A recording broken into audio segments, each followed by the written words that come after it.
You're listening to the Gold Squadron Podcast, your home for X-Wing discussion, strategy, and entertainment. This is episode 54 of the Gold Squadron Podcast. I am your host, Dion Morales, and today I am joined by Dice App on Stream, Nate Moore. You know who the real winner of the System Open was? The Dice App. You all saw it. And back-to-back champion of the Frozen Ice Planet, William Hagwood. Congratulations, buddy. You did it 2 years in a row. Oh yeah, all the luck. I don't know how it's even possible. Skill. Well, skills, 90%, and then I needed the 10% luck to make it through. It all worked out. So our plan today is, of course, to talk about the Hoth Open, Adepticon, Chicago Mandalore, whatever you want to call it. I think we like calling it Hoth just because it's like ours, but whatever. And we're also going to talk about some meta stats that I was able to compile about this event. And we're just going to talk about some things, with the game and how we think it's progressing. And, we'll get there in a moment. But yeah, before we go too far, I do want to say thank you to everybody who watched and everybody who became a Twitch Prime subscriber over the weekend. You guys are awesome. When it comes to other live streams, we don't have any major events coming up for a while. The next thing we will hopefully be streaming will be Worlds. But every Wednesday night up until Worlds, or most Wednesday nights up until Worlds, we will be streaming from Pastimes, the home of Gold Squadron, and bringing you guys either League play or our X-Wing Mind Games recording sessions. You guys get to see those going on live. So one or the other. Unlock the hologram. All right, gentlemen. So we're in our section to talk about the System Open. I want to start with just talking about highlights from the weekend. Since this is, I think, our tradition now, we start from the bottom to the top. So sorry, Nate, I think you have to go first. How did your Adepticon go? Oh, it went beautiful. I went 6-0 and, I didn't have any issues. No, I bombed out pretty quick. I went against my buddy Danny, and he had Nim Miranda in the second round, and that was my first loss. I made it to round 2. I made it to the second part. I went one on 2 wins, 1 loss in the first part, and then fourth game in the system. What do I go against? I go against Alex. I forget his last name. It's like Alex, not Guinness, but he's a good guy. What was he flying? He was flying a Fen Lothal, which I hate. Alan Spogenson. I forget the last name. Moguson. Yeah, it's Moguson. But he's a great guy. He's a great player, and I hate ghost lists, and it's always really, really hard for me to do well. A lot of people are like, "Oh, you'll do fine. You're Ray Miranda. You're going to do fine on this." No. It's a time limit, and I have to play the range game perfectly, and I have to roll perfectly, and I have to hope that they don't. Otherwise, I die. But the worst part about it is that I had the ghost to 3 hit points. Miranda's full life, and I was like, "Oh, I've won this. Oh my God, I'm good. TLT. Nothing. Even with mods, no damage to the ghost. Ghost had no mods either. I take 4 damage. Wow. Okay, that was bad. I just need to do 3 damage before I die. TLT. Nothing. I take all the damage. I'm sorry. Last round. TLT. Hit. Oh, I finally did damage. That's great. I'm dead. So it was really, really, really bad dice variance. And it is what it is. I did do the hyperspace, and I had, oh God, that was such an uphill battle. And I fought all the way through that to the top and everything. And so you ended what, 5-1 in the hyperspace? I forget the guy's name. Oh, he's a really good player too. Oh, he always wears the red shirt and he's got the glasses. You don't even remember our podcast brethren. I should let you drown. I know exactly who it is. Tell me, because I totally forgot. I can die in a fire. Tim Dugan of Radio TCX. He's a great guy and he's a great player. Holy crap. That was such I thought I had lost that match, and then just by sheer luck, either that or he just felt bad for me and how bad I was doing, and he threw the game on purpose. I was just like, I'll just give it to him because I'm nice. I doubt it. You doubt it? Doubt it. Maybe. Who knows? Yeah, for myself, I went. I did make it into stage 3, 5-1. Woo! Yeah, took a lot of work to get there, and probably my biggest highlight of that was I did have to go up against 3 ghost lists to get there.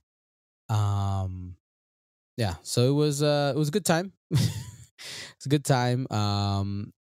Biggest highlight has to be probably my top 32 match against Nick Tobin. It's the one bank heard around the world. There was an engagement we had in the middle of the board where if this one, like all his other moves literally land him on a rock, like 100% for sure, except for possibly this one bank. And we're looking at each other and we're looking at Asajj.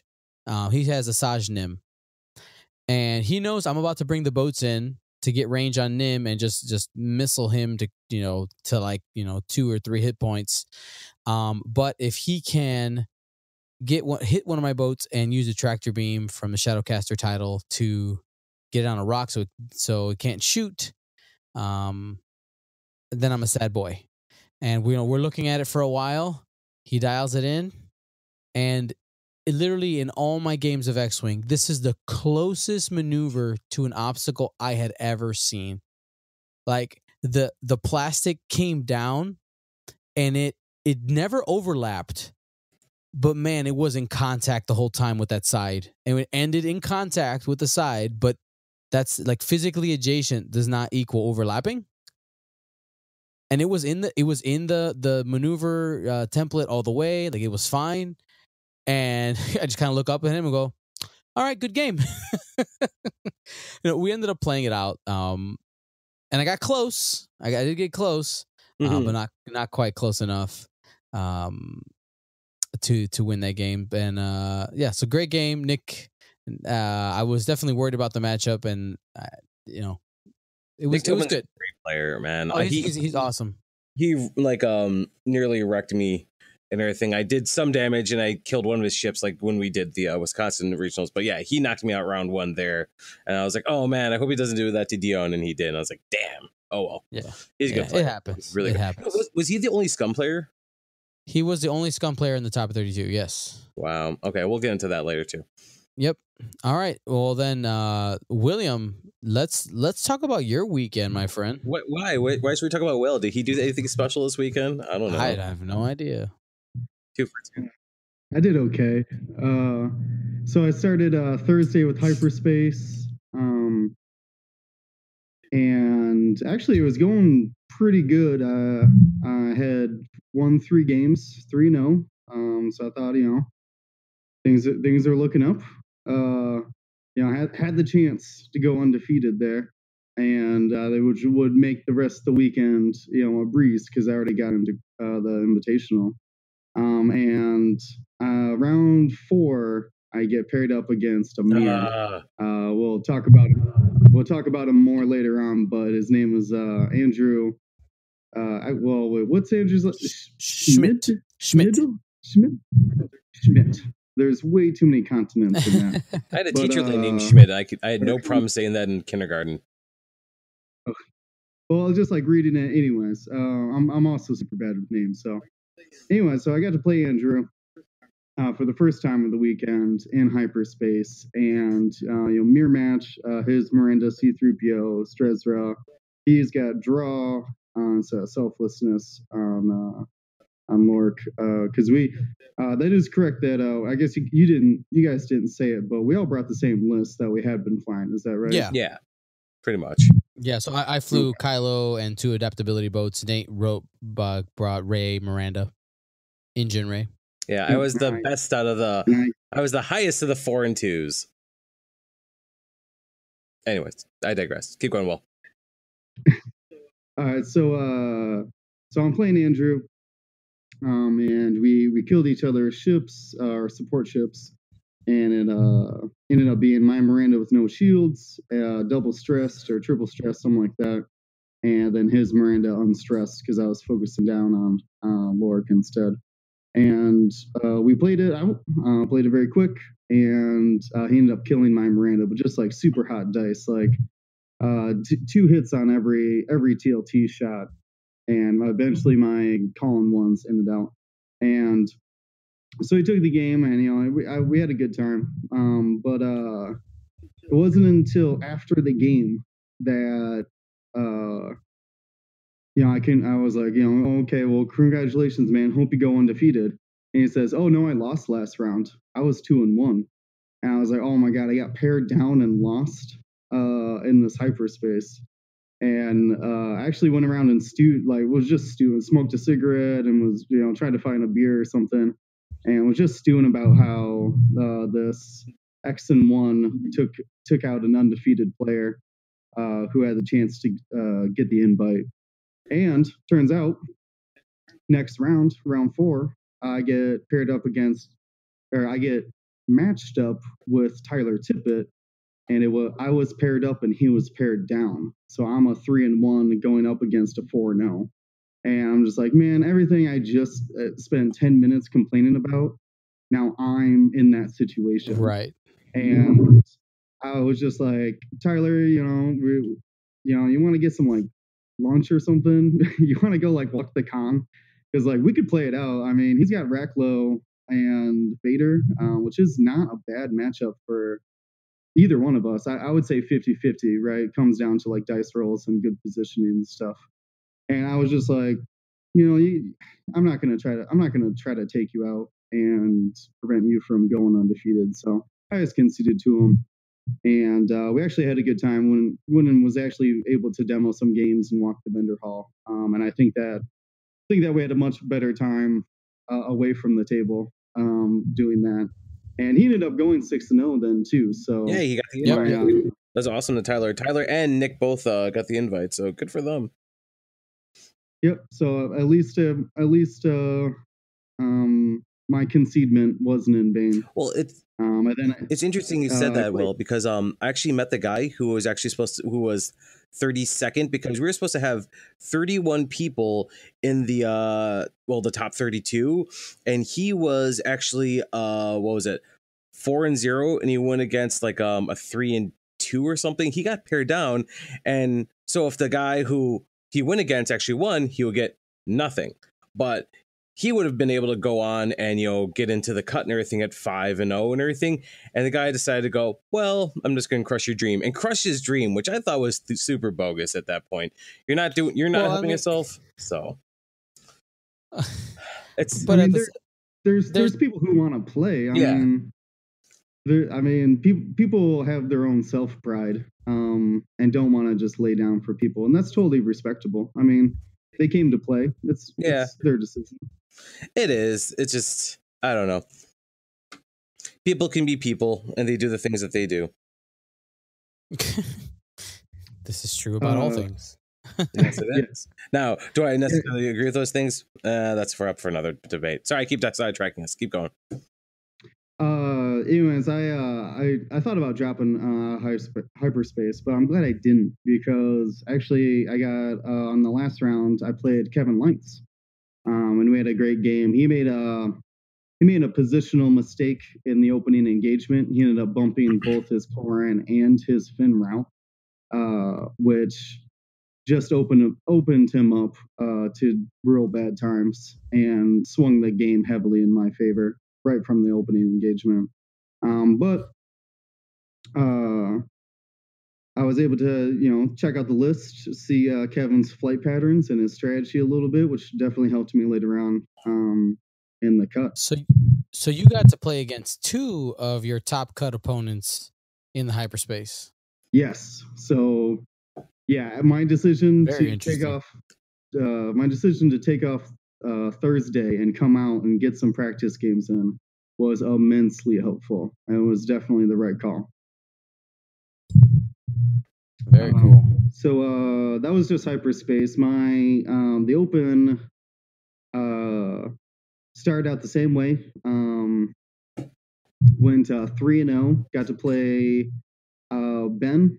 I forget Ben's last name, but he was a local Chicago, and I had played him previously in the Redemption tournament at the regional. So that was a good time. Actually, I played Ben in the hyperspace too. So then I played him in the cut as well. He was flying Ghost Finn, which was a scary matchup for me. But yeah, how does your build typically do against Ghost Finn?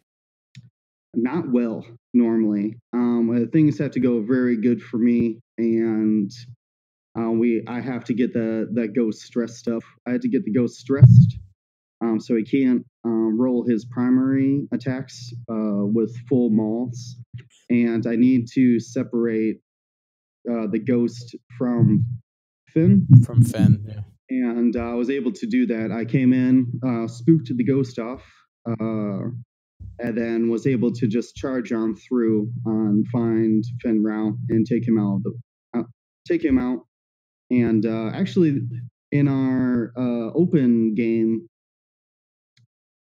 he put a crit through on Strezra that made him pilot skill 0. And I was actually able to get a snapshot. Sweet. Yeah, I was like, thanks. Like, I'll take it. Like, could be way worse. So that was pretty good. Ben was a great opponent in both games. And they were surprisingly very close both times. So I was able to pull those off against what I think is a bad matchup for my list. Simply because we don't have a lot of offensive modifiers to go through Sensor Jammer. Right. Let's see. What was the other highlights? Oh, I faced Daniel. Want to give a big shout out to Daniel who made the cut with Nim Miranda. And, yeah, Daniel got me too. Great kid. Yeah, we had a hilarious game that after the second round of combat, it was just Nim Miranda. It was just Miranda on Miranda. Sounds familiar. Yeah. So you already got practice on that too. So yeah. He actually never shot at my Ezra. One bomb, one thermal, and Sabine. My harpoon condition that I was trying, I actually re-rolled a crit with a target lock to prevent the harpoon triggering from going off, but it still did. And then 2 harpoon triggers from him killed Ezra without him ever taking a shot at it. He also blinded my Lork on the first opening attacks with Miranda's harpoon. Proton. Okay. So between those two, Lork and Ezra, both of them, or between the 2 of them, they shot once. And so my Miranda did all the work in that. I just got some good bombs off, and I ended up blinding him. Took a range 1 attack on his Miranda. I had initiative, and put through a blinded, which means he couldn't heal. He did have a win condition though. I was harpooned and had 2 shields and 1 hull. He could have simultaneously killed us had he just put a crit through on his TLT, and it didn't come up. So I just squeaked out of that one by the narrowest of margins. Just pure luck. I mean, good flying, sure, but he cut that up later on and told that story. It just sounded nuts. Yeah, that's Daniel Fiorentini out of Columbus, Raven Squadron. Yep. He was a great guy to play against. But I narrowly squeaked out of that one. I think that was round 4 because we just came back from break. Round 5, I played a mirror match against Rob Ross, who got, I believe, second in cut with a crazy high MOV. I think I'm the only person who took down his ships, I think.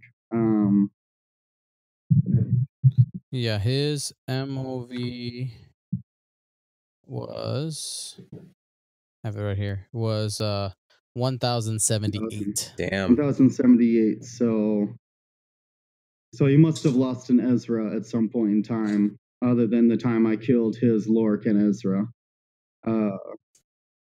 But yeah, that mirror match, he had lightning reflexes, which actually helped him out a lot because it was able to get his Lork behind mine and put through one last range 1 attack that killed my Lork, but in doing so triggered the harpoon and killed his Lork as well. But then it was just all downhill. I think he took out my Ezra before I could take down his, and I couldn't. I was just wasting shots shooting at his Ezra. Nothing was falling. And he ended up pulling ahead and getting me. I just never had any attack modifiers. I had felt the bane of my own creation, or not my creation, but what I've tried to make infamous here. The Strezra had to be on the receiving side of it, and was not good. Right.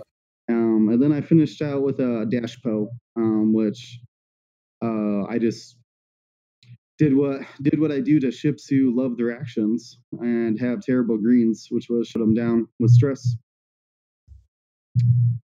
And then see, go ahead. Yeah, I think that's a good thing just to kind of talk about the list here before we go on too far. So if you're not super familiar with the build, it's a Miranda. Pretty tanky Miranda with C3PO, TLT, bomblet, harpoon, and long range scanners. Am I correct about that? Yeah, the long range. I prefer it to guidance chips because I only have one harpoon. If I did have 2 harpoons, guidance chips is the way to go. Right, and then the Ezra, Snapshot, Hera, R3A2, and then Lorik with you have Selflessness, Tactician, and Rey. The couple things that I really like that synergize in your list is the fact that you could potentially up to triple stress a ship in one turn if you get a snapshot off from Ezra, a primary, and a range 2 shot from Lorik. I wanted to ask, so Will, what, I know your thing was you like to use the selflessness. Why do you use the selflessness rather than draw their fire? Where do you see the potential benefit, and where do you see draw their fire's benefit, and what kind of scenarios?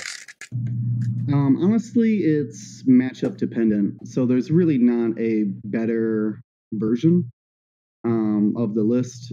So it really comes down to who I'm playing against. In my opinion, selflessness works strong for 2 reasons. The first one is because I always have Ezra out front because he wants to get into range 1 as soon as possible to get off that snapshot. Because I lead with him, sometimes if I don't do it correctly, or a ship has a fast move or in a boost, Ezra can get caught in the first engagement without the other 2. And that way I can just throw the Lorik evade at Ezra and then soak as much damage as I can, soak up all the hits so that he isn't just taken down before we can fully engage the rest of my fleet. The other reason is expertise, because if I don't get the snapshot off, Ezra only shoots at power skill 5, which means most likely that first round of combat, the ship that I'm facing, say for instance your Rey, would have expertise and is more likely to put out a lot of hits, and so that way Lorik can take a multitude of hits rather than a single draw. Now draw is better versus say Palp Aces or 3 attack dice munitions carriers that can use guidance chips to change it to a crit. Or I guess Mangler cannons, things that always do a crit normally. Obviously draw is better for that, but it's kind of matchup dependent, so it's really just a meta call in my opinion, outside of the 2 reasons I gave. Yeah, very cool. So let's go ahead and give us the highlights from the cut. So the first game, actually looking through the top 16, this is my preferred matchup which was a 44-point Kylo, no title, and only primed thrusters instead of, say, advanced optics or something more expensive. Sad. So 44. Well, it's pretty good. I mean, you could boost off of Talon rolls. He was able to boost. I know. I know, but that 50-point Miranda versus 50-point Kylo. It's like, I have a chance at 44 points. You're like, oh no. Yeah, at 44, I have to kill everything. Yeah, he has to kill Miranda. And that made him be much more aggressive with his Kylo than people should normally be. And then the other half of that's the good half of the matchup. The other great half of the matchup is these flying X7 Deltas who have terrible greens, just 2 through 5 straight, and they are very susceptible to stress. So once we got them stressed, they really couldn't turn around. And I actually tried to engage at the very bottom of the board to prevent those just easy 4Ks behind my squadron. And with shutting down the stress, I stressed up both of his deltas, and they couldn't K-turn. They had to just hard 3 in opposite directions.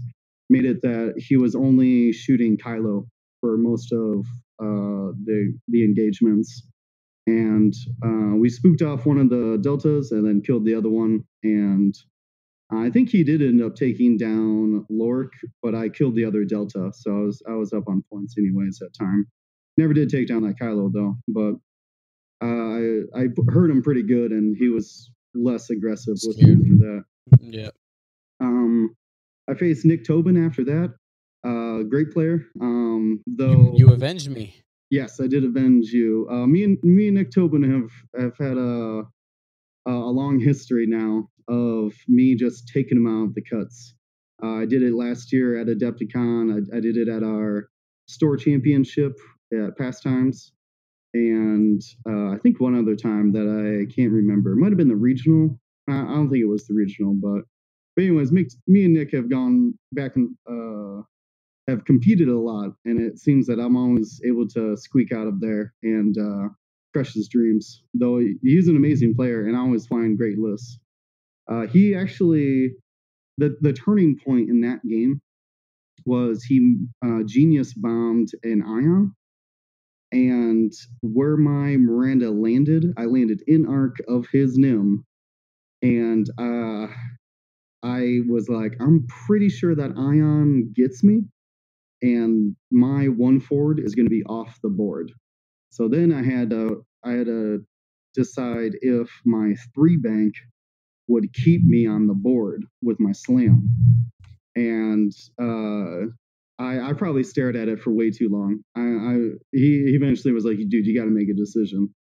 And I was like, all right, well, we're slamming, because I'm pretty sure that ion bomb is just going to throw me off the board next round. So, the slam landed, and I was able to TLT. Nim was at 3 health, TLT'd him, and one of the TLTs put out a crit, triggering the harpoon, taking Nim down.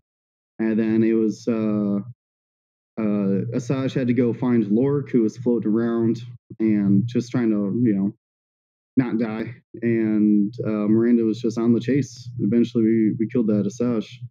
So very tough. You have to take down that Nim super early in that, because you really can't waste time on Asajj.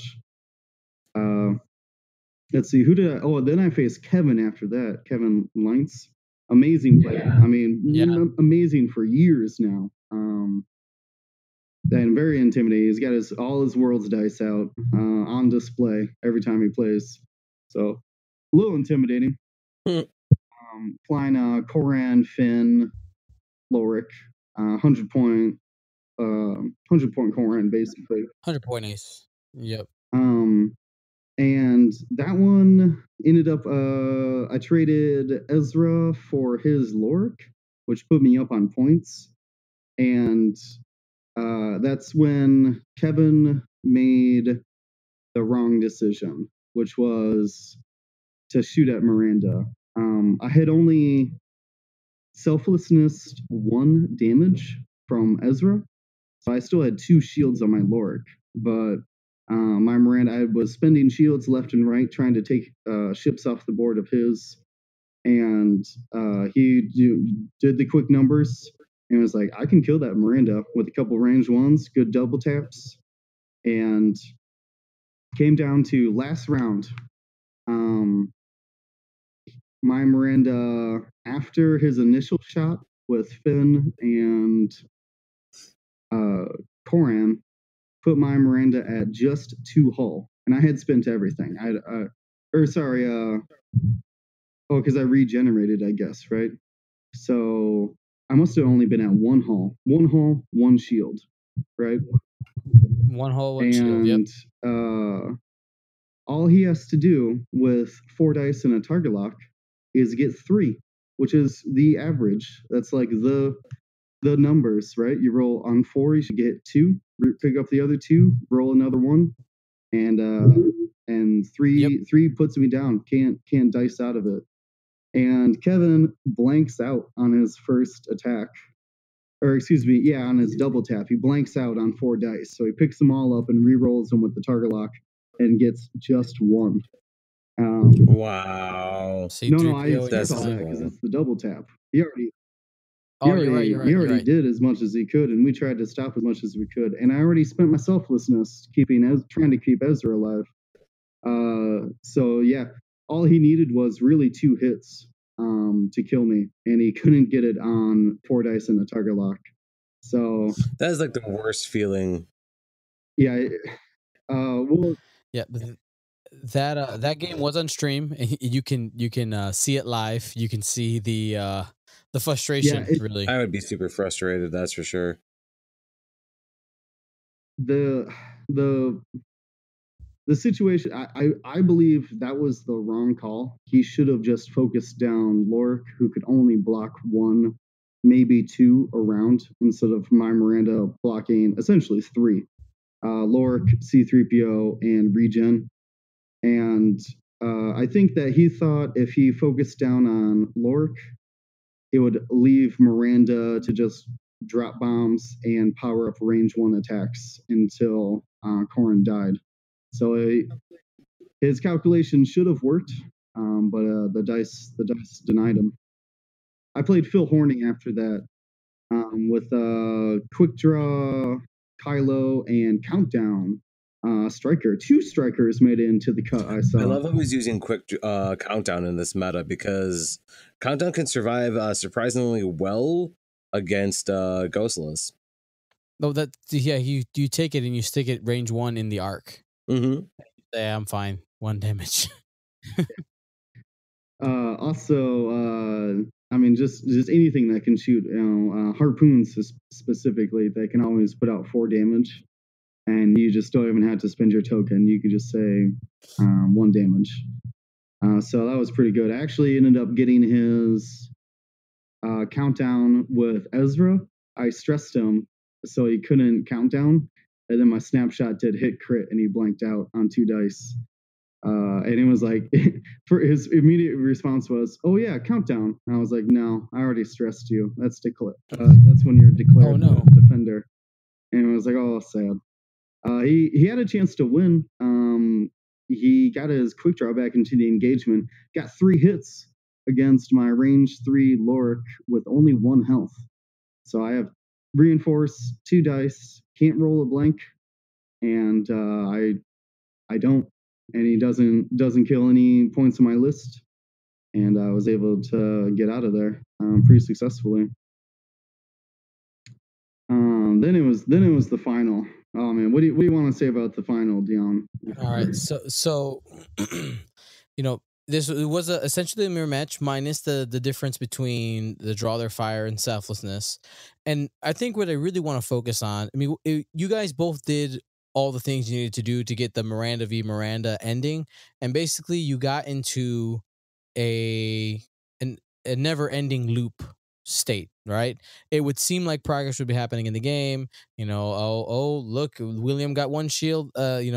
is down on shields. There was one point where you did get a damage card, but it just really quickly just kind of went back where you were kind of sitting at 2 shields the whole time, and he was sitting at 4, and it just stayed there for about 45 minutes.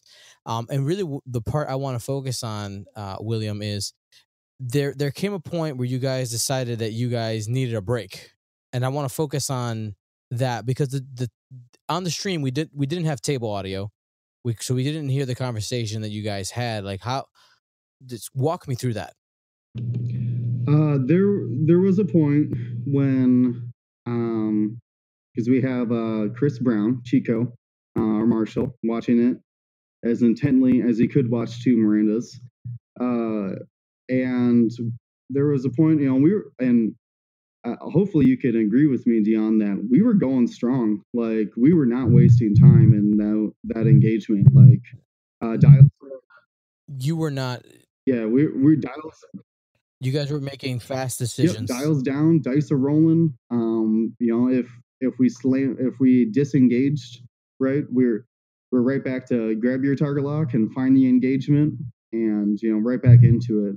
And we just like without a break, you know what I mean? Just straight X-swing for so long. And at about that 20-minute mark or so, Andrew had made a comment that he asked me, did I regenerate that shield when I attacked? And I looked at him and I was honestly like, I have no idea how many shields you have or had or will have.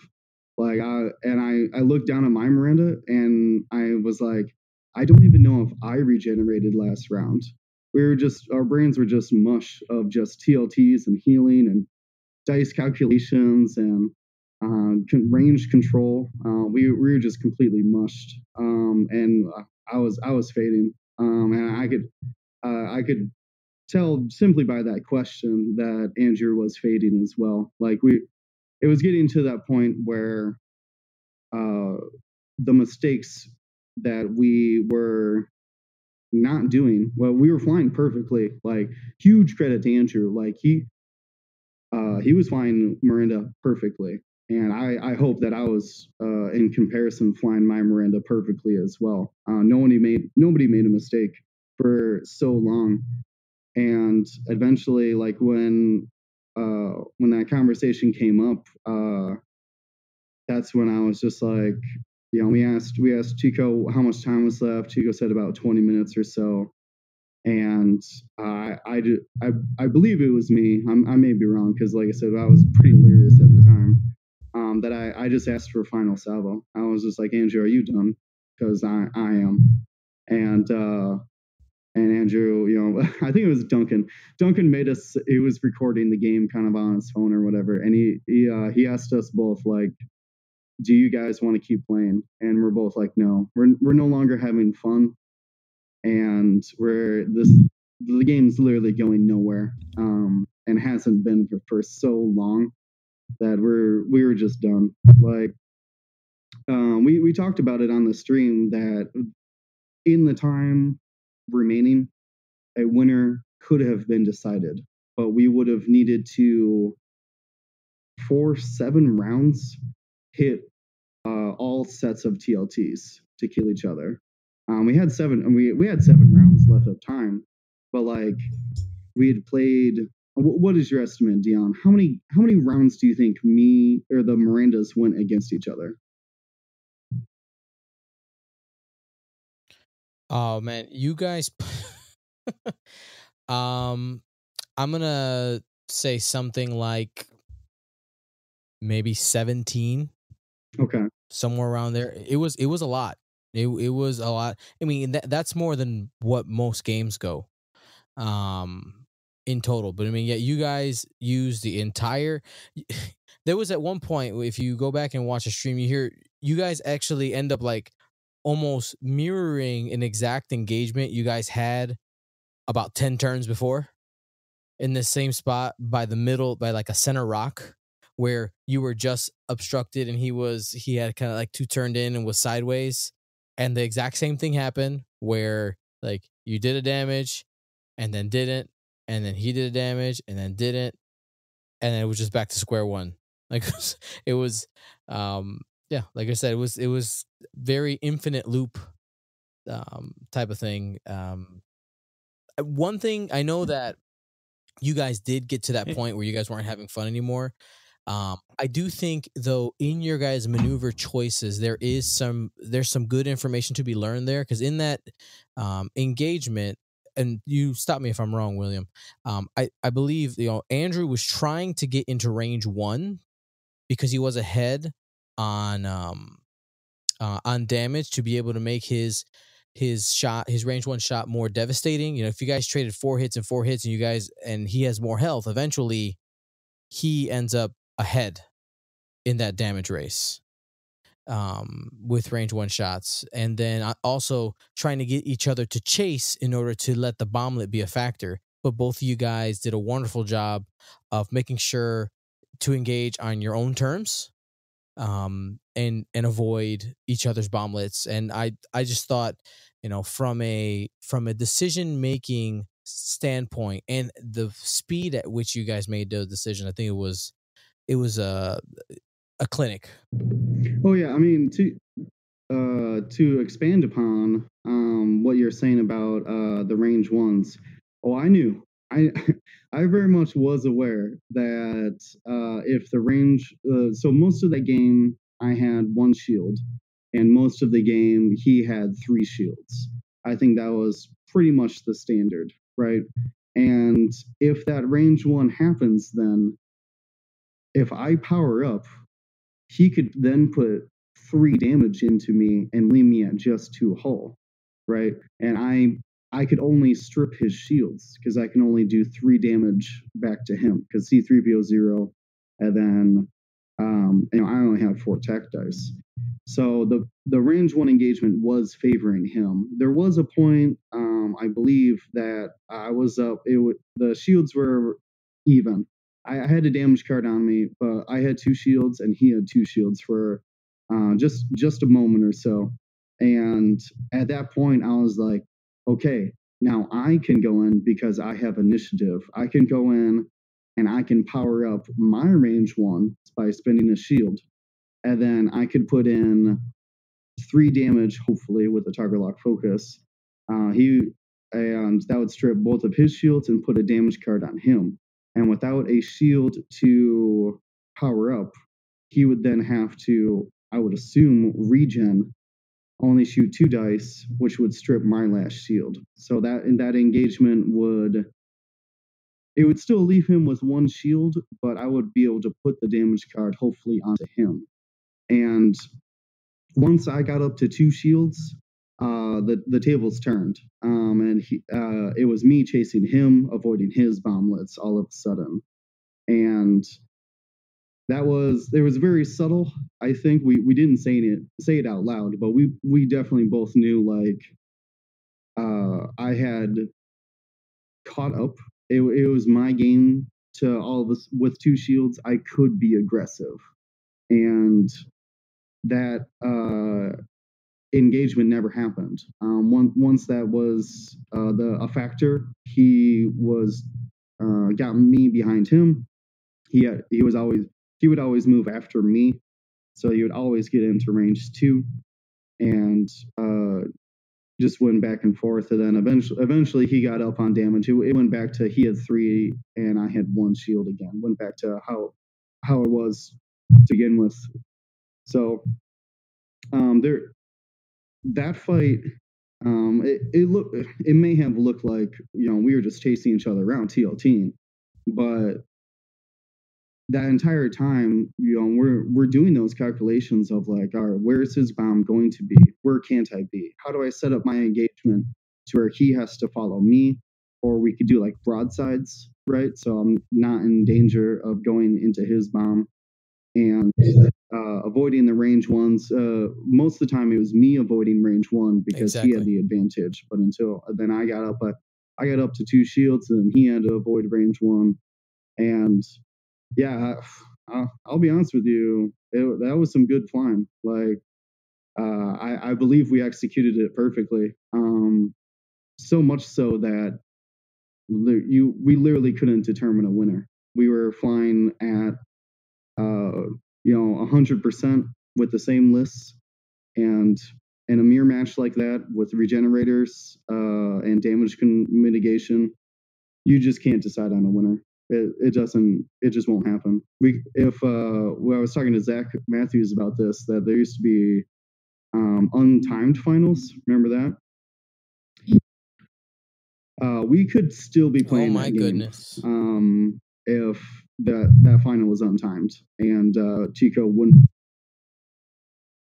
Until somebody concedes, right? That's what it came down. It would come down to. I mean, yeah, it would just be a war of attrition. Like who's able to just keep that 100% efficiency for as long as possible.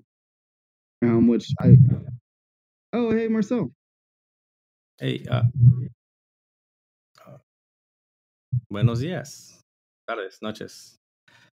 So I walked in a couple minutes ago, like 5 minutes ago, and you were talking about Miranda TLT on TLT, and you're still talking about Miranda TLT on TLT. So, question for Dion: If I play something on YouTube, will it come across? Will you hear it, or it'll just be in the background and you won't hear it? It depends on how it would be. It would be on the background, but don't play anything that's copyrighted, because then we get in trouble. All right, then I won't. You should, though. Well, what I want, and if it gets copyrighted, give it to me. I'll put it on my channel. I'll get banned on mine. I don't care. No. What I would love to see is the last 17 moves. I think you said you guys went. Of you guys just going back and forth, get back and forth, and then putting the Lupin Chewy and then doing the rollover. I want to see that in super fast forward motion to the Benny Hill theme song. I think that would be hilarious. We gotta have it. We gotta make it happen. Yeah, well, put it on Facebook then. You won't get copyrighted there. Oh no, that's fine. I can make a separate video. That would be like a spoof video. You just can't play it on this podcast because then we get a copyright thing. But all right. Yeah, but I think it would be hilarious. That Benny Hill has to be out of trademark, right? That's like 40, 50 years old by now. You'd be surprised. I'm sure they renew it. Yeah, fair. Yeah, so you guys said you were done. You guys came over to the booth. You explained to the people what was going on. You played some Lupin Chewy. And then from the booth, all I saw was Nate running across the convention hall with his phone yelling about the dice app. I was in the middle of a game, by the way. I was in the last round of the hyperspace. And I just knew that this match was going on forever and ever. And it was like the mirror match, the stalemate that went on and on and on, circled around, that Will had just described.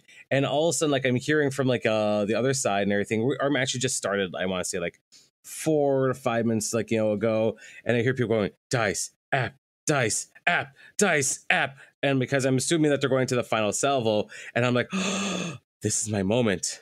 This is my moment. And I screeched across the whole convention center going, I had the dice app. I had the dice app. And then there was rejoicing. And to be fair, whose dice app rolled better? Yours. I was using your phone. Exactly. Real winner, me with my dice app. So thank you for like those templates. Thank you for that trophy. Well, I appreciate it. Thank you. You're a great placeholder. Yeah, Will, congratulations, man. You worked really hard. And even though it did come down to a final salvo dice roll, well deserved. You played great. You put yourself in situations in order to win. That's the part of it that people don't always think about. It's like, oh, you won because of a dice roll off. But hey, he still got to the final and had to fight through, 6 rounds of Swiss plus the cut. Just congrats is kind of where I want to end there. Now I want to go into some meta statistics. I didn't put this in their notes, so these gentlemen here don't know any of these numbers that I have right now. These are all just mine, and I want them to take some guesses here.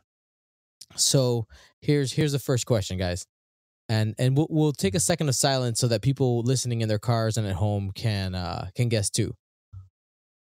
What percentage? Oh, let me start here. What faction had the most lists out of them all? In period.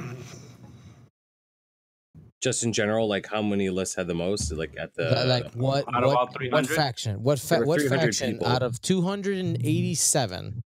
damn. I'm gonna say it's gonna be Scum, just because. No, actually, I'm gonna say Rebel. I think. Yeah, Rebel's it's gonna I'm be gonna cool, say but Rebel, but Scum, and then it's not gonna be the most obvious thing. Okay. yeah, okay. it's probably so it'll be ra- Scum rank- probably.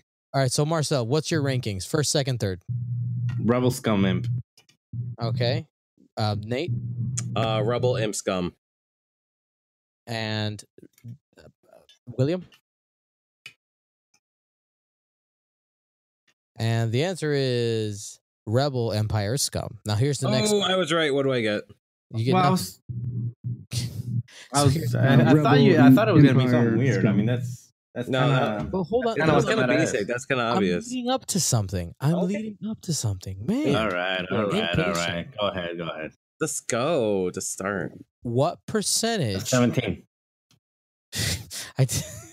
What percentage of so if rebels are the most, which I said yes they are, what percentage of the list are they rebel lists? I want you to take a second. Don't just blurt out a number. What do you mean? What percentage of the lists? Oh, So- like, how many? How what percentage of all the so you have what percentage did rebels make up of all the lists? Oh, I'm going to out of all of total. Correct. I don't know. I'm gonna guess it's the most, so it has to be more than obviously 33%. I'm gonna guess at least 50% or 60%, something in there. Oh, that's a high number. You think so? 60. Yeah, but Rebels go high. I'm gonna say 52. That's very 0.7. specific. That is even more specific. William?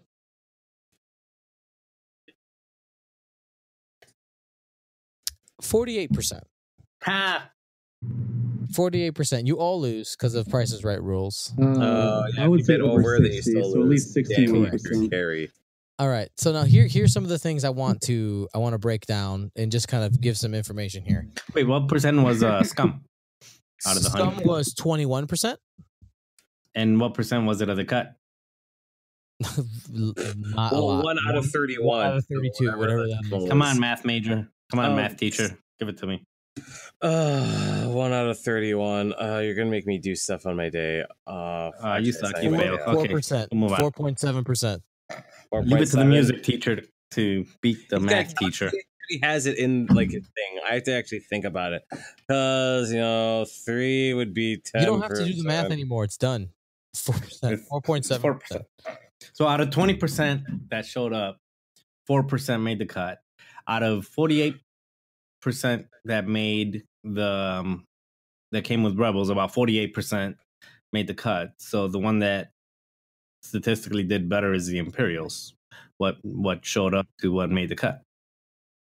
From a certain point of view, I see what you're saying. I see what you're saying. Because representation, 48% of the lists that showed up were Rebel, and about 48% of the cut was Rebel. 20% of the Scum that showed up, only 4% of the cut was Rebel. So that means that out of the Imperials, you had about 30%, 35% that showed up, but accounted for 40-something% of the cut. So the Imperials actually performed the best. They did. When you look at it, that part, yes, you could say that a higher compared to their representation as a total for the tournament, they did make more of the cut compared to Rebels. And by the way, I just said that to basically poke at Ryan Farmer and Nate for being bad at math. Good. So here's the other numbers I wanna throw out there. Okay, and I want some guesses. So, and I want you guys to understand how I'm looking at this. So this is from every single list. I have all of them. Okay, I have all of them, and I did statistics on every single list.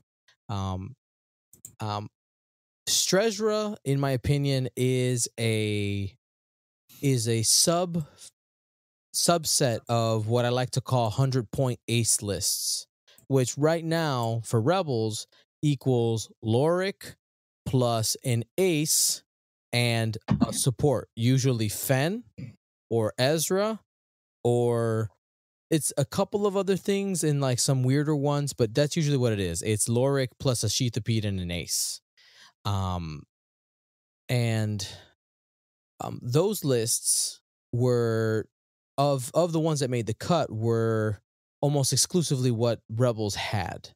And those lists were 31 out of the 287, which makes up 10% of the total field was 100-point ace. Then the VCX list. Now, this is something that we're all, we think about a lot, and we've been talking about, man, Ghost Fen. There were 27 VCX lists. So this is a Ghost plus Fen or a Ghost plus Ezra and Lorik, basically. What that is. There were 27 of those. So if you combine the 100-point ace plus the VCX, that makes up 20% of the field. I went a step further and I weighted the performance of each of these lists on using the rankings of where people fell and their score, plus what list they flew. And the highest performing lists out of them all was Ghost Fen. By far. Very close was 100-point ace. But it was just really interesting just looking at these numbers that I did here. How if you just take Ghost Fen plus 100-point ace, just looking at these numbers, it almost tells me like if you're not playing these lists, you're not playing the best lists in the meta right now. Anybody who's playing something else, you either need to tech against these things, or you are doing something quote unquote different. That maybe you can make it work, but it's not necessarily what is currently meta representative of the meta. In this tournament. In this tournament, correct. But what this is following a lot of the similar patterns of other tournaments. Now, this is the first tournament data that I know of that somebody went through and did data on the entire tournament, because they had every single list. Because I had them all. Not just most of them, but every single one. And it's a super strong representation of what people are perceiving. And we had really Adepticon has really become pretty national. Like we had a lot of local players there, but there were even had international players coming in to play at this event, because it was the first system open, so a lot of people know about it. Yeah. Then if we look at just some of these other numbers, the Rebels, have by far the strongest lists currently in the meta. So these numbers might not mean anything to you, like to people listening, but I assigned a value. I call it a weighted list consistency value, and I want to give you some of these numbers. So 100-point ace was a weighted list consistency value of 42. Ghost Fen was 50. Nim Miranda 33. So you hear where those numbers are. The highest weighted list consistency that the Imperials have was a 16, and that's for Palp Aces. And Scum, the highest was a 7, a score of 7. And that's the very broad category of Asajj plus something else. Just really interesting. You cannot argue right now that basically Rebels are on top of the meta. And if you're planning lists for premier events and regionals and all this stuff, you need to make sure that you're thinking about Rebels. What's the common denominator on all these? Turrets. Rebel ones. You're going to say turret? I'm going to go one else. No, if you have to break it down to one common denominator that exceeds that well, turret TLT. Outside of TLT. Let's say outside of Outside TLT. of TLT, regen. I'm gonna go. Yeah, actually, regen. I didn't even think of. Well, I'm regen. actually no. I'm not gonna go regen. I'm gonna go something else. Defensiveness, the ability to. I'm gonna say no. This time last year, I was actually looking back at a Reddit post. Somebody commented on an old Reddit post for last year's World's Top 16, and they were doing the whole math, what's hot type of thing. And back then, the most common thing that made the Scum be the most used list was Tani Mindlink. Yeah, that was, whether you were using Paratani or you were using triple boats or you were using some other something, it was Paratani. Now, and just by the numbers that you gave, and by looking at what's been winning everywhere else, I would say it's the Sheathipede. The Sheath, I can't say it. The new shuttle is the new common denominator, and I'm saying that over regen because when you get the Lothal Fen, there is no regen in there, but there's a Sheathipede. When you look at the Ezra Ace, if that's what you want to call it, the Rebel Ace, which is Ezra, there's a Sheathipede. If you look the list that I'm going to take partial credit for it because I helped Richard Sue put it together, but he went 6-0 with it. It's the Fen, and also Nathan Ides been flying it very successfully too. It's the Fen Ace. I would say the 100-point Ace Fen style, and there's the 100-point Ace Ezra style. But all of these have the Sheathipede in common. The only Rebel list that really doesn't have the Sheathipede is Nim Miranda. But outside of Nim Miranda, almost everything has either Fen or Ezra. Yep. The only one that has a decent score compared to the other ones is in Rebels is Ray Plus, is basically the category that I made there. They had a pretty strong representation, but that's just because there was a lot of them, but their average score was actually pretty low. Nate, what's up? You let Ray down. Oh, sorry. I was like I had an ADD moment. I zoned out. What were we saying? So I was never mind. The average. I'll tell you here. The average score, tournament score. So out of 6, right? The average tournament score for Ray Plus throughout the entire tournament was 1.5. 1.5. What? How do you get the 1.5? What's the? How do you factor that? That's our secret tech. That's not for everybody to know. All right. Then what were the triple jumps? Thing. Well, you were the only one, so it's impossible to do that math. Oh wait, yeah, you could. Sure. So here's your number. Your number was 4, as you won 4. Okay. And you were the only one. Yay! It would have been 5 if it wasn't for those pesky kids. That's named right. Quick Draw. But yeah, so I just I did all these numbers as a way to just really take a snapshot of what this tournament looked like, because a player only gets to play so many games, but being able to look at all the lists and how everybody did, you get a good representation of just how the entire tournament went. And looking through them, there is definitely a considerable number of lists that had to be placed in what I'm going to call the other category because they didn't fit any of the other archetypes. But unfortunately, there was only a couple that actually performed well. Most of the other category performed poorly. Is that just because the meta right now is just so one-handed and swung in favor of like these main 3 lists then, or these 3 archetypes? I think it could be for a couple reasons. The other lists, and this is my assumption, just kind of taking a look at it. The other lists, these you might call them Scum Jank, Rebel Jank, Imperial Jank. They're usually put together by players that are not as experienced or who are trying to do something different just to be different. Not necessarily doing something different and having a plan and having a reason why it works. So, for instance, Marcel brought something very different. He's the only person who brought triple jump masters. He's the only person who brought multiple jump masters. Wow. Last year, that Okay. was like the majority of people. Right.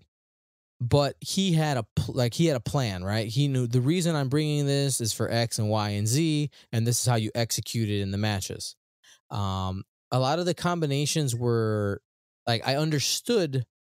So I'm going to give you one example. We all know that 3 new squadron Star Wings and Quick Draw is a meta list, right? That is a good list.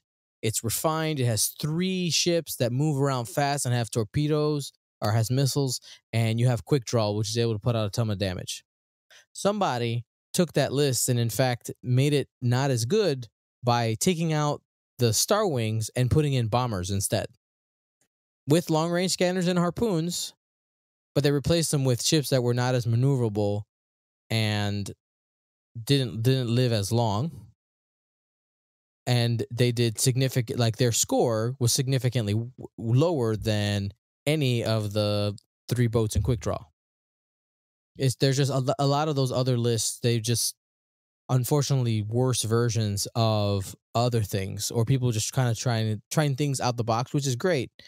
But in a tournament setting, if you're trying to do well, a lot of people, it's just I don't want to say that if you want to do good in a tournament, you need to net list, but I think you need to at least be cognizant of the meta if you're trying to do well. If you're just coming to play, then that's fine.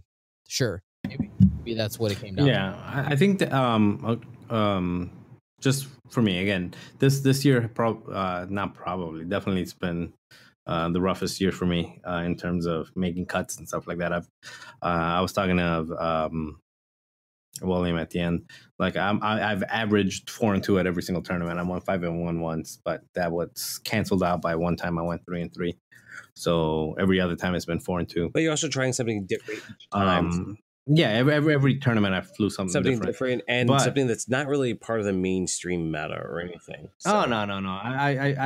I got burned out last year, so this year I definitely took as every tournament was different except the triple jumps. This time was first time that I ran 2 in a row. But anyway, back to Dion's point is when you're bringing something different, you got to bring something different, being cognizant of what the meta is. So a good example of that is when I brought Dengar Thweek to Minnesota. I took Dengar Thweek being cognizant of what the meta is. I had the expertise for the Fen Lothal list, and I had the ion torpedoes on Thweek for the Nim Miranda, which were the 2 hot things at the time. And so you can build things to the side that are not quote unquote the meta, but you have to be cognizant of what is the meta. So even if you're not going to fly it, you have to be prepared to face that as a majority. Now, I ended up losing most of my Fen Lothal matches anyway, even though I was trying to tick against it. It's just a tough list to fly. But I think Nick Tobin is probably a good example of someone who switched his list up every time. Never flew the quote unquote meta, but always flew something that was able to beat the meta.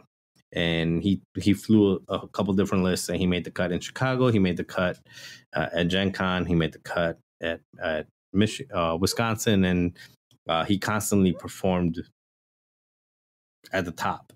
Never flying a meta list, but always flying something that was taking the meta into consideration. All right. So then I want to move into, kind of jumping back to your final, Will. A lot of people in the Twitch chat, and we've been seeing posting on Facebook and Reddit, that people are saying like it was a perfect example of the fact that you guys got to the end state. Had nothing to do with your guys' decision not to play anymore, but the fact that you were even able to get to that point shows that it's starting to show some of the flaws that X-Wing has. Personally, for me, I think regen is a problem. that needs to be solved at some point. Hyper defensiveness is an issue that needs to be solved. And I think, you know, if those two things were toned down, if you guys weren't able to get to a point where your defensive tech and regen were able to basically keep you guys at a stalemate, eventually one of you would have died. Like it'll just happen. And I think ships need to be allowed to die in order to let the game, you know, progress, because you guys weren't, right? What are some fixes or changes that you think could maybe, let's talk about Miranda specifically. What would be your Miranda change if you were going to tone down her I've seen a power lot of level? people talk about this. They said one easy. Hi, Sorry. Will. Hi, Will. Sorry. Nate, That's shut fine. up. I'm gonna go to bed. I'm gonna Oh go to my bed. I'm God. tired. I'm just like popping in when I hear things. So I'm gonna. Nate, why don't you play with your dice app, okay? I will, because you know why? My dice app wins. Is It's a champion, actually. It's what You won. can never take that away is from a it. champion. So maybe, you know, we should put my dice app in Will's little, you know, like a shadow box for all the. In the shadow box. How about I take your dice app and I put it in my Ziploc bag? Maybe I'll win something Maybe. that time. Go ahead. Sorry, man.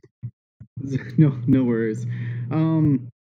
There is, in my mind, a problem with X-Wing, and I can't say that it is Miranda because, in my opinion, if you make a change to Miranda to lower her power rankings, it would simply just lower her below Nim.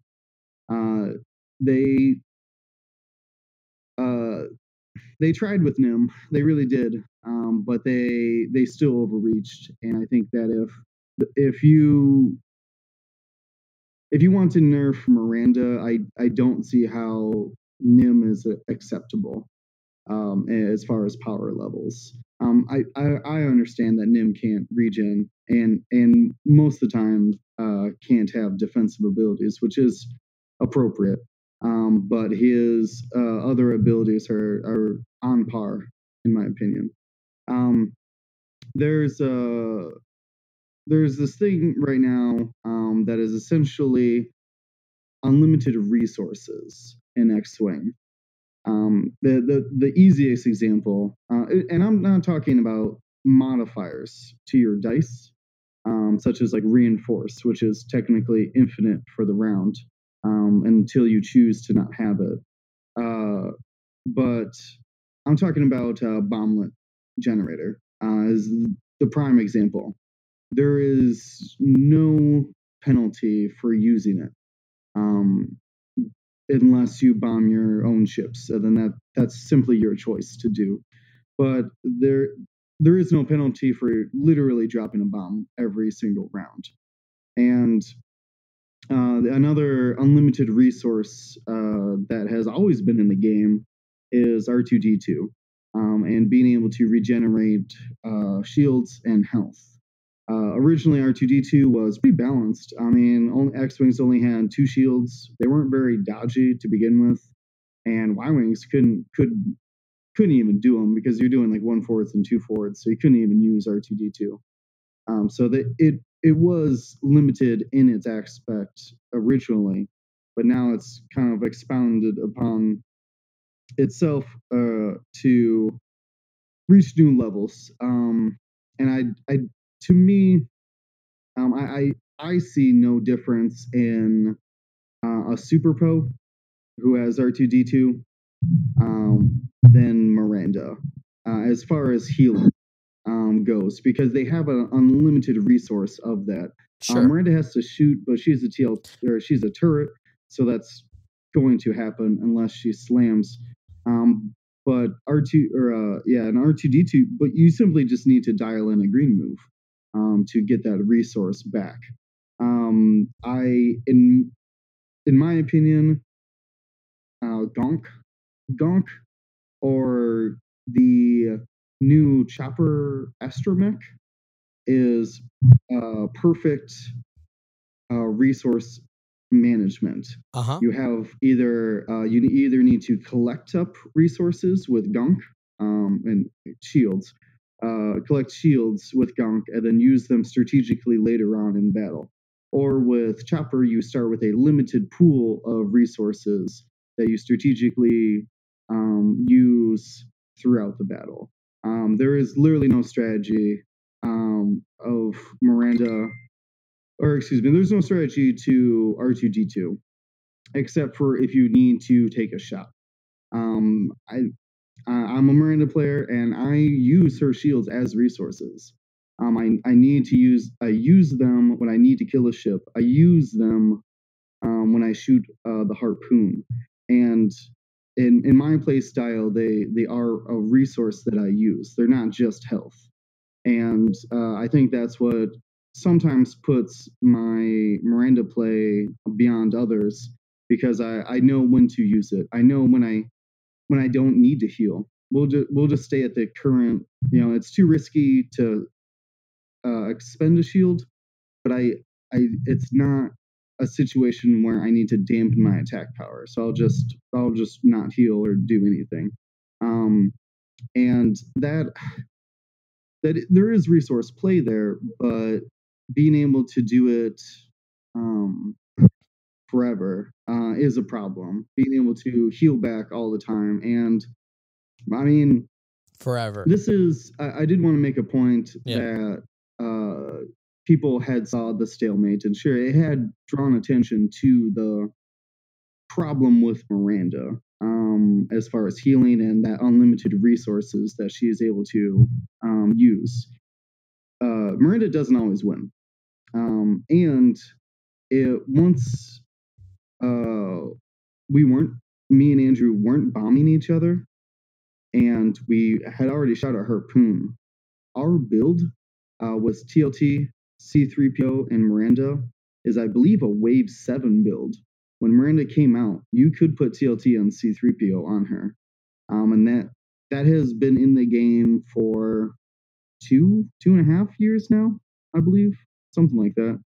And I don't think it's always been a problem, but it has always been an issue that has that unlimited aspect of it. And I think that if we could find a way to limit that, I would much prefer that. Honestly, if you can make all of the regen mechanics like Gonk, if Miranda doesn't get to regen until I don't know how that would work actually, now that I think about it. But think about R2D2 that kind of banking up shields, like how Rey banks up focuses. So like the first couple rounds of the game, you would do green moves, and you would put the shields on R2D2, right? And then at a certain point, when you did a green move, you wouldn't put it on R2D2, you would be able to put it onto your ship. Just very similar to how Gonk works. And that would be a huge step in the right direction, at least for regen.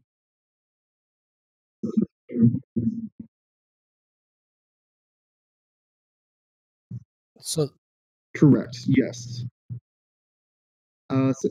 So then your opponent would have some counterplay by being able to jump you, so that you would have a limited amount of that resource when you guys actually engaged. I like that. I like that. Well, I think this is definitely a really deep topic on how things could possibly be changed for like improving the game, because that's one thing. We definitely, we all love this game. We want it to continue to grow and not to stagnate. But we'll see how the meta develops. I know that we could stay on this for a long time, but I want to keep it moving. And wrap up the show today. We talked about Adepticon, and we are definitely going to be coming back to this topic of what are some things that we think need to change in order to continue to progress the meta and make sure that we don't have situations where it's not fun, which is what happened. You know that we try our hardest to keep the game as positive as possible when talking about it, and we're not trashing the game. Still love it. You know, that's why we play, and we're taking all the time to do what we do for the game.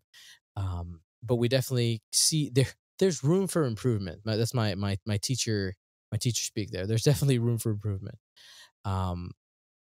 Yeah. So before we go, I want to say one more time, Will, congratulations, back-to-back championships at the Hoth Open.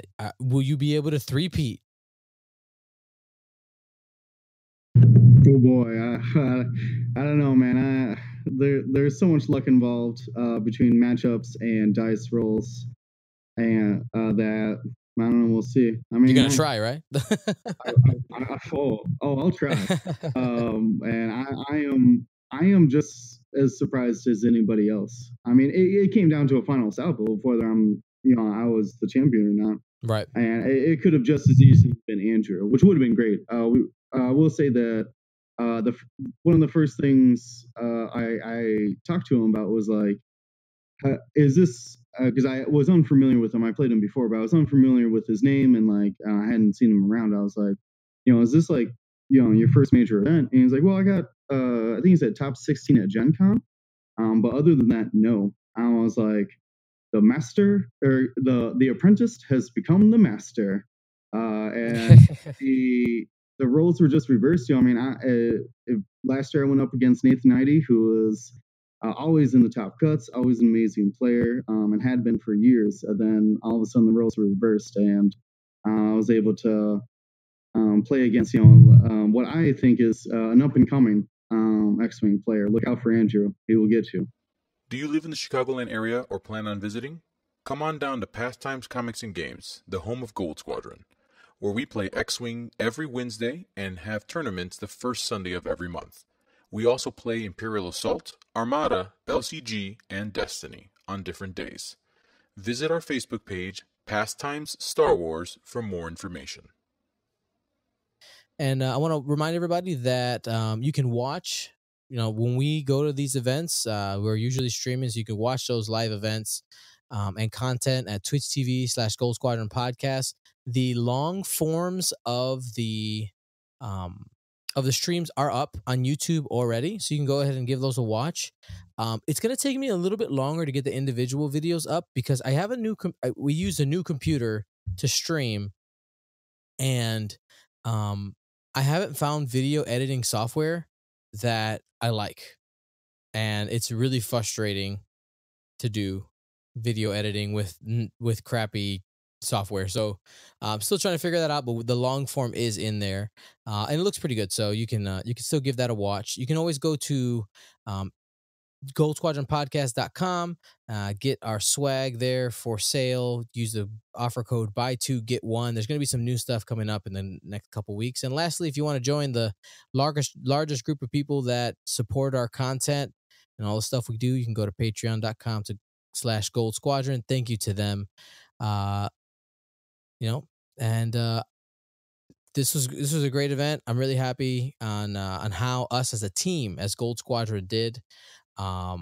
We did really, really well. All of us got into like the stage 2, and then when we got to stage 3, there were still a bunch of us still in it. It was a lot of fun, and I look forward always to these big events when we can all come together and just kick some ass. I know I don't usually swear, but all right. So for William, Nate, and Marcel, my name's Dio Morales. Gold Squadron, out.